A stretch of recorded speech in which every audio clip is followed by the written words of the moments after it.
Class के बच्चों, आज के इस वीडियो में हम लोग एक बहुत ही अच्छा टॉपिक जिसका नाम है heating effect of electric current, उसके बारे में पढ़ने वाले हैं। उसको समझने के लिए पहले इस पिक्चर पे आते हैं। यहाँ पर आप देख रहे होंगे एक वायर है, कंडक्टर है जिसमें इलेक्ट्रॉन है, यही मूव करता है एक्चुअल में। ऐसे कन्वेंशनल करंट में हम अलग तरीके से पढ़ते हैं, लेकिन यहाँ पर मान लीजिए इलेक्ट्रॉन ही मूव करता है। और लेकिन ये मूव कब करेगा? जब यहाँ पर उसको कुछ पोटेंशियल डिफरेंस दिया जाएगा, पोटेंशियल डिफरेंस क्रिएट किया जाएगा। जैसे वाटर के मूवमेंट के लिए किसकी आवश्यकता होती है? प्रेशर की आवश्यकता होती है, या थोड़ा हाई चाहिए होता है जिसके कारण वो ग्रेविटेशन की सहायता से नीचे की तरफ फ्लो करता है। तो उसी तरीके से यहाँ पर भी इलेक्ट्रिक करंट में मेनली क्या मूव करता है? तो वो है इलेक्ट्रॉन, और उसके लिए पोटेंशियल डिफरेंस जो प्रदान कौन करता है? बैटरी। लेकिन जब वो मूवमेंट में आते हैं, जब वो आपस में मतलब मूवमेंट जब करने लगते हैं, तो वो आपस में टकराते हैं, और उस टकराने से क्या जनरेट होता है? हीट जनरेट होता है। और उसी इफेक्ट को हम लोग बोलते हैं heating effect of electric current. तो हम यहाँ पे कह सकते हैं कि हीट जनरेट का मेन कारण इलेक्ट्रॉन का आपस में टकराना, और इलेक्ट्रॉन के टकराने का मेन कारण पोटेंशियल डिफरेंस का होना। तो पोटेंशियल डिफरेंस इनडायरेक्टली ही हीट का एक प्रकार का क्या करता है? सहायता करता है उसको हीट जनरेट करने में, पोटेंशियल डिफरेंस।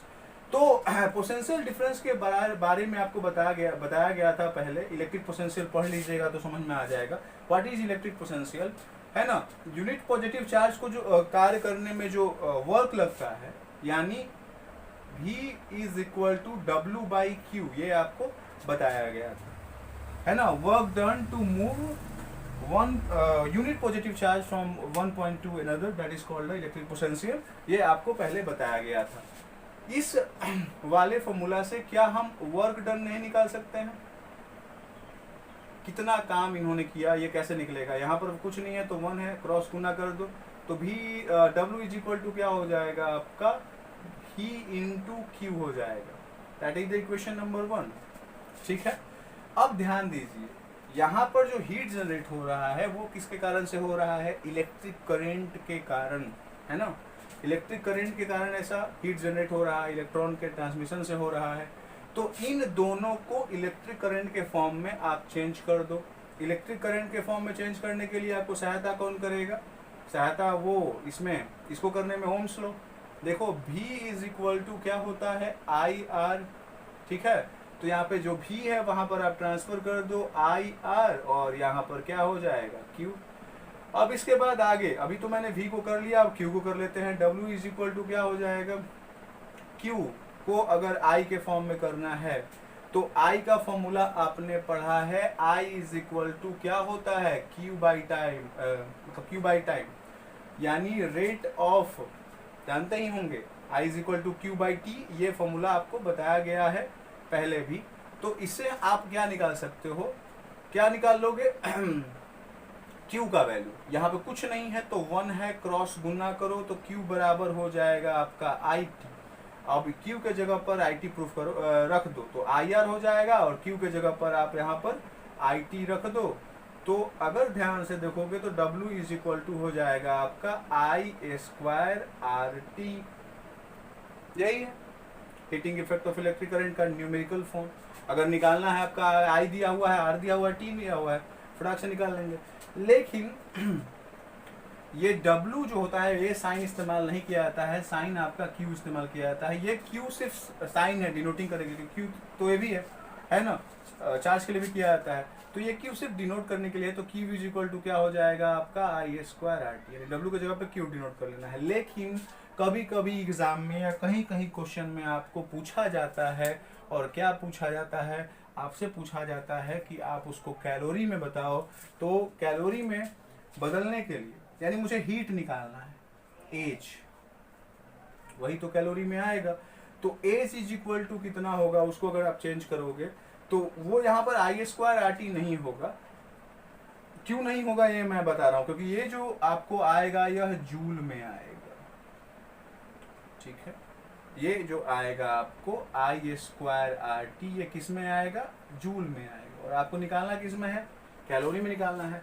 तो एच इज इक्वल टू हो जाएगा 0.24 I स्क्वायर RT, और यहाँ पर आप कैलोरी लिख सकते हो। ये मेन फॉर्मूला है कैलोरी वाला। कुछ करना नहीं है, जो वैल्यू आएगा उसको 0.24 से मल्टीप्लाई कर दो, कैलोरी में आ जाएगा। रीज़न बिहाइंड इट कि क्या होता है, 1 कैलोरी में 4.2 जूल होता है, ये आप लोग पहले से जानते भी होंगे। तो इस रीज़न से अगर आप डिवाइड करोगे तो ये डेसिमल ऊपर चल जाएगा, तो ये मेनली 100 हो जाएगा। तो 100 में 42 से डिवाइड करो तो लगभग इतना आएगा, 2 डेसिमल प्लेसेस तक 0.24 I² RT कैलोरी आ जाएगा। यानी अगर आपको I दिया हुआ है, R दिया हुआ है, T दिया हुआ है, जूल के फॉर्म में निकालना है, फटाक से निकाल लेंगे। कैलोरी के फॉर्म में निकालना है तो ये फॉर्मूला हो जाएगा, यानी जितना पहले तो ये निकाल लेंगे, उसमें मल्टीप्लाई कर देंगे 0.24 से। दैट्स द मेन चीज़ हो गया ये। या आप 4.2 से डिवाइड भी कर लोगे तो आपको हो जाएगा। तो इस तरीके से आप लोग न्यूमेरिकल क्वेश्चन अगर इस पर आधारित रहता है तो ये आपको मिल जाता है। लेकिन क्वेश्चन पूछा जाता है कि है क्या एक्चुअल में, यानी ये जो आपको दिख रहा है H = I² RT, ये एक्चुअल में है क्या? तो इसको निकालने वाले का नाम था जूल सर, तो इसको कहा जाता है जूल्स लॉ। क्या कहा जाता है? Joules law. H = I² RT। अब इनके बारे में थोड़ा सा समझ लेते हैं। ये जो I² RT है ये एक्चुअल में कहता क्या है। तो इसमें जो अगर हम ध्यान से देखें, इसको अगर अलग अलग करें तो हम कैसे कैसे कर सकते हैं। तो सबसे पहले हम लिख सकते हैं H = I², है ना। यानी हम कह सकते हैं इस वाले इक्वेशन से कि हीट इज, अब यहाँ पे बराबर है तो हम कह सकते हैं कि जैसे ही एक कांस्टेंट यहाँ पर होगा, वो कांस्टेंट के लिए 1 के लिए लिया गया है, तो ये ऐसे भी लिखा जा सकता है डायरेक्टली प्रोपोर्शनल टू I²। तो heat is directly proportional to क्या होगा? Square of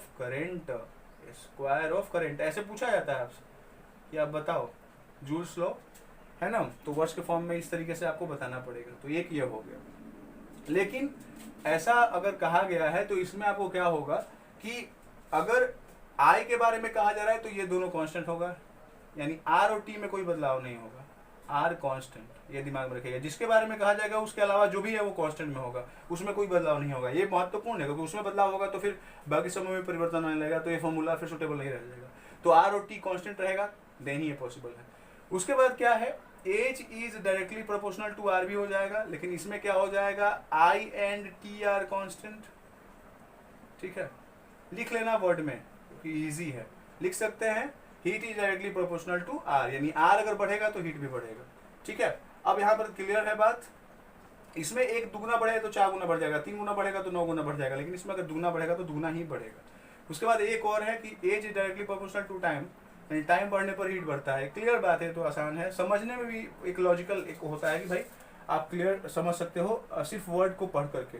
H is directly proportional, heat is directly proportional to T, means क्या होगा कि टाइम बढ़ने पर हीट बढ़ेगा। जितनी देर तक इलेक्ट्रिक करंट वहां पे रहेगा तो वो उतनी ज्यादा ऊष्मा क्रिएट करेगा, देगा वहां पर।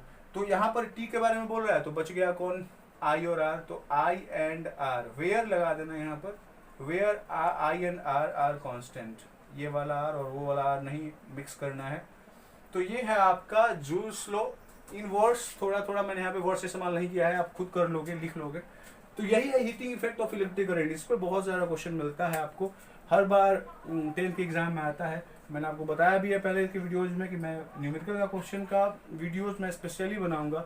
हर एक वीडियो में 2-3 क्वेश्चन को हल करूंगा, अच्छे तरीके से उसको समझाऊंगा, फिर बनाने के लिए उस पर दूंगा 2-3 क्वेश्चन, और इस तरीके से मैं एक प्लेलिस्ट तैयार कर दूंगा। ठीक है, ये समझ में आपको आया होगा। ये है आपका जूल्स लॉ और ये है heating effect of electric current से जुड़ा हुआ। देखने के लिए थैंक्स।